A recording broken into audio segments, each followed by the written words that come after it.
Klasy tompoko vavy ianareo rehetra izay manatrika etona fa indrindra ianareo mpampianatra FRAM. Eto dia manambara ho an'ireo mpampianatra FRAM rehetra manerana ny nosy izay non subventionné fa nanokana teti-bola 5 milliards 540 millions ariary ny fitondram-panjakana itsinjarana mpampianatra FRAM rehetra manerana ny nosy ary manomboka eto Mahajanga no atao mba amezana tosika fameno ho an'ny mpampianatra FRAM rehetra tsy ankanavaka non subventionné dia azo tosika fameno avokoa ianareo rehetra.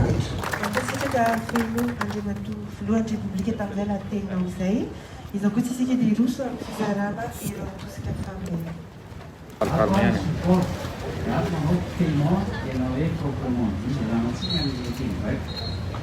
Marina moa zany fa foronina le compte-n'ireo azo le tosika ireo ka ahafahana zany mijery azy dia ataon'ny support zany no mampiditra hoe ny anarana zany dia mivoaka le compte sotafana zany tany amin'ny centrale dia iny pasena azy amin'ny système de paiement hoe mamoaka ny compte de prise dia aloha même pas 2 minutes vita l'opération rehefa anao azafady amin'izao zao zany dia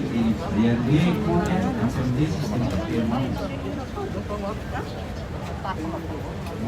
Le code de retrait zany zao efa nidelivrena teo iny iny zany mahafana mivalider le paiement zany hoe seliny tanteraka système ity dia tsy afaka hoe tanteraka izy na iza na iza dia lavalava ihany le porte zany hoe le taratasy kely sisa ty tena hoe paiement fa ny procédure matérialisé ambany zany zao mahatazato zay raha rehetraambany fa posta koa efa manao an'ireny paiement na bourse reny mahavita milina mahery isan'andro raha ohatra ka hoe takina